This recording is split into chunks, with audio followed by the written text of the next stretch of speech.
di sini saya Jeremy J. Pasha Panggabean dengan NIM 432320014. Kembali lagi membuat video pembelajaran untuk teman-teman semua, yaitu mengenai signal processing. Adapun materi kita hari ini, teman-teman, ialah sinyal diskrit dan kontinu. Nah, sebelumnya teman-teman semua sudah tahu apa itu sinyal waktu kontinu. Sinyal waktu kontinu ataupun continue time adalah sinyal dengan variabel independen bernilai nyata atau real. Sementara sinyal waktu diskrit atau discrete time adalah sinyal dengan variabel. Nah, di sini teman-teman kita langsung saja untuk simulasikan programnya di MATLAB ya. Nah, kita sudah di MATLAB teman-teman. Di sini saya sudah mempunyai kode programnya. Nah, kode program ini dimulai dari T sama dengan 0. Yang ini teman-teman. Pada line 4 dapat dilihat ya. Ini kode untuk membuat variabel waktu dari 0 sampai 50 dengan interval 0,1. Nah, karena menggunakan bilangan real dan interval kecil, maka ini termasuk waktu kontinu. Kemudian di sini ada X sama dengan DSP dalam kurung min 0,1. Lalu ada sin dalam kurung 2/3. Ini memiliki dua fungsi ya teman-teman. Nah, yang ini min 0,1 ini itu eksponensial menurun yang membuat amplitudo mengecil seiring waktu. Sementara fungsi yang ini sin 2/3 ini itu fungsi untuk menghasilkan gelombang sinus. Oke. Jadi gelombang yang dimaksud itu ya teman-teman, gelombang sinus yang amplitudonya semakin lama semakin kecil atau disebut sinus teredam. Lanjut ke yang di bawahnya, di sini ada eksis. Yang ini ya teman-teman. Ini untuk mengatur batas grafik, kemudian yang plot ini untuk menampilkan grafik garis menyambung, lalu grid on menampilkan garis bantu, dan X label dan Y label yang ini memberi nama sumbu. Nah, jadi hasilnya terlihat kurva yang halus dan menyambung, sehingga ini adalah sinyal kontinu. Langsung saja teman-teman kita simulasikan ya, kita run, kita membahas programnya. Di sini kita simulasikan ya, kita run. Oke, di sini sebentar. Nah, di sini muncul grafiknya teman-teman dari program yang kita jalankan ini merupakan grafiknya. Di sini kita dapat lihat ya dari variabel waktu dari 0 sampai ke 50. Ini detiknya teman-teman, waktunya per detik dengan interval 0,1. Nah, jadi pada grafik ini teman-teman, gelombang sinus yang kita bahas tadi dari ini fungsi X sama dengan XP yang kita bahas eksponensial menurun yang membuat amplitudo mengecil seiring waktu. Nah, jadi di sini dapat kita lihat teman-teman ya, gelombang sinus yang amplitudonya semakin lama semakin kecil atau disebut sinus teredam. Nah, jadi teman-teman, percobaan ini membuktikan bahwa sinyal kontinu menggunakan waktu real dan grafiknya menyambung.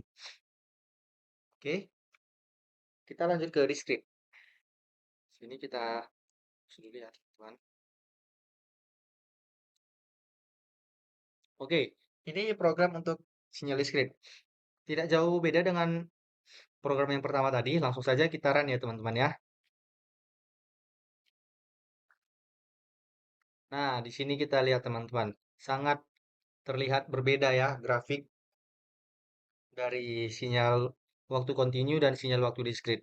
Apabila dari sinyal waktu kontinu tadi kita dapat melihat memiliki gelombang yang berlanjut terus dengan amplitudo yang semakin mengecil, pada waktu discrete ini teman-teman, grafiknya hanya berupa batang-batang saja. Nah, perbedaan ini terlihat jelas ya dari variabel waktu dan bentuk grafiknya.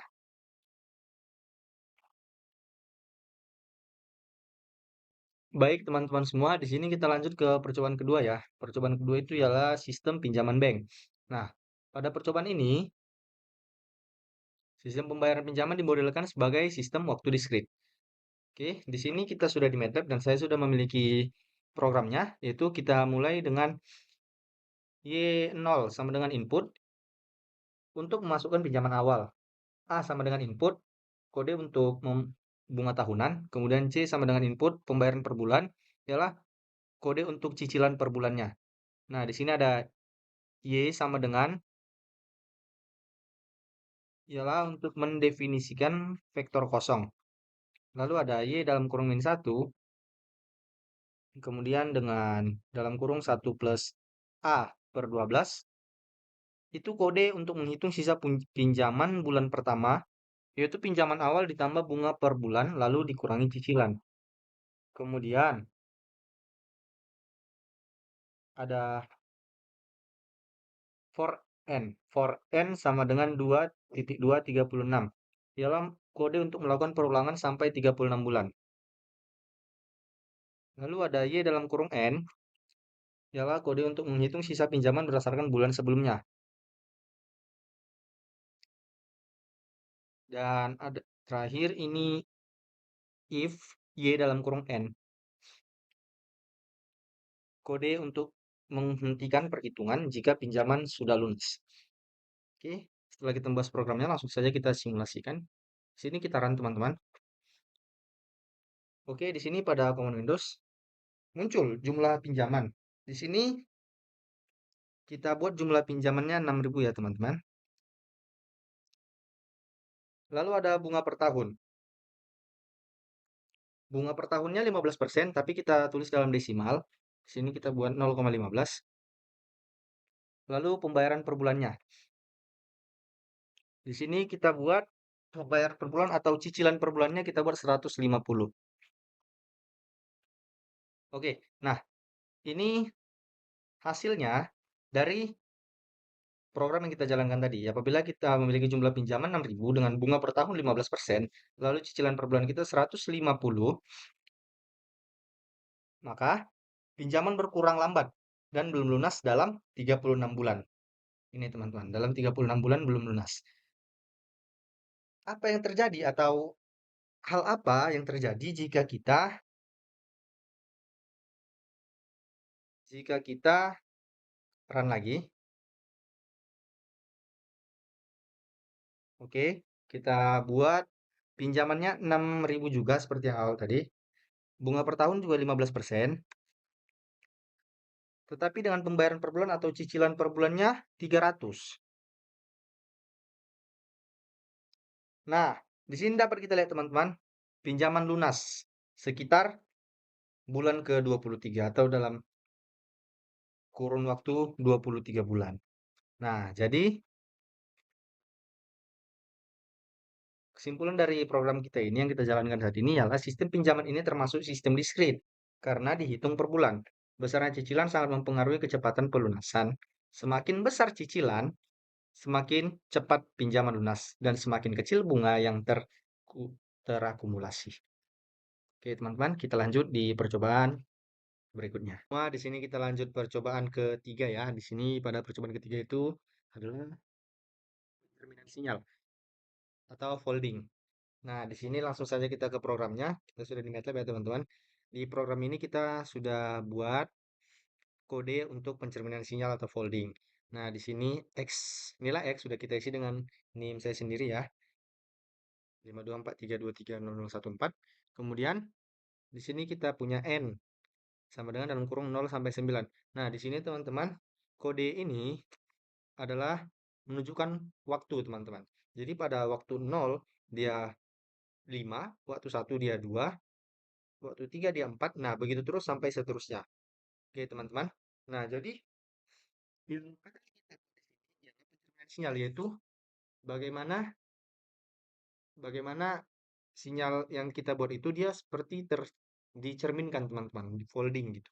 Jadi dia berarti yang sudah kita buat tadi, jadi pada pada waktu 0 dia bernilai, pada waktu nilai 4 dia waktu ke 9. Nah, jadi apabila kita folding atau kita cerminkan, nilai 4 ini berada pada waktu minus 9. Begitu dia, teman-teman.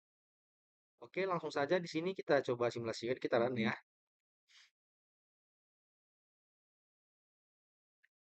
Nah, ini dia teman-teman. Di sini dapat kita lihat ya, ini ada sinyal asli dan ini sinyal fold atau sinyal yang dicerminkan. Nah, teman-teman dapat kita lihat ya di sini. Jadi di sini teman-teman seperti ada cermin gitu. Jadi dapat kita lihat ya di sini pada waktu ke-9 dia di sini bernilai 4 ya, sama dengan nah, di sini kita lihat yang dicerminkan dia sudah minus. Nah, jadi fungsi ini teman-teman dapat kita gunakan di efek gema ataupun seperti reverse audio. Oke, semua di sini kita lanjut ya ke percobaan 4. Nah, adapun percobaan kita kali ini ialah pergeseran sinyal, teman-teman.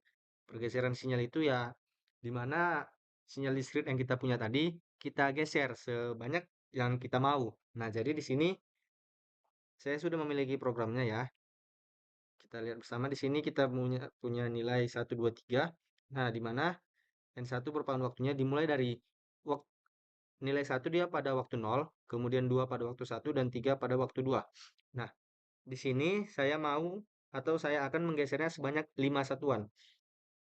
Nah, di sini dapat kita lihat ya teman-teman, di sini kita punya 0 sebanyak 5 kali. Oke, langsung saja kita simulasikan, kita run. Nah, jadi grafik ini teman-teman, grafik yang di sebelah kiri ini merupakan sinyal awalnya. Nah, sinyal awal yaitu kan kita melakukan pergeseran sinyal ya. Pada program ini kan kita punya nilai 1 pada waktu 0 di sini ya teman-teman. Pada waktu 0 dia nilai 1. Nah, begitu juga selanjutnya 2 dan 3. Pada waktu 1 dia bernilai 2, pada waktu 2 dia bernilai 3. Dapat kita lihat teman-teman. Kita geser sejauh 5.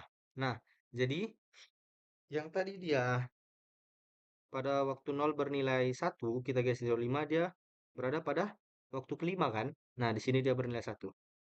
Nah, bisa dilihat ya teman-teman, sangat jelas dari grafiknya. Jadi, ini merupakan contoh pergeseran sinyal.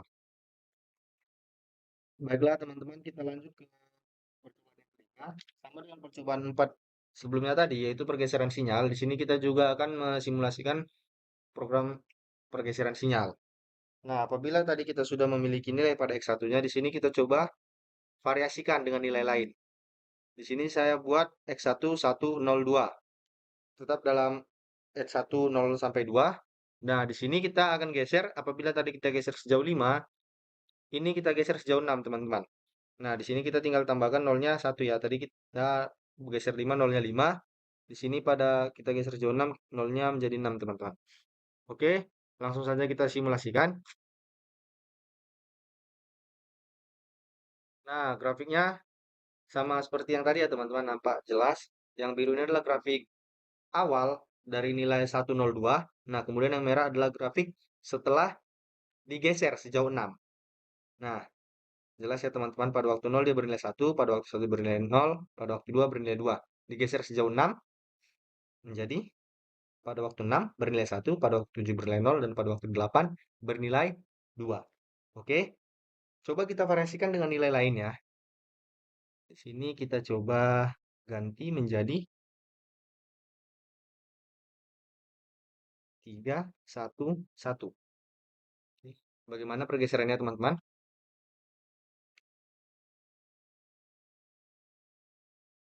Nah, tidak ada perbedaan yang kontras ya, hanya saja nilainya saja yang berbeda. Tadi kita punya nilai puncaknya 2, di sini kita punya 3 pada waktu 0. Pada waktu 0 bernilai 3, sama saja seperti sebelumnya.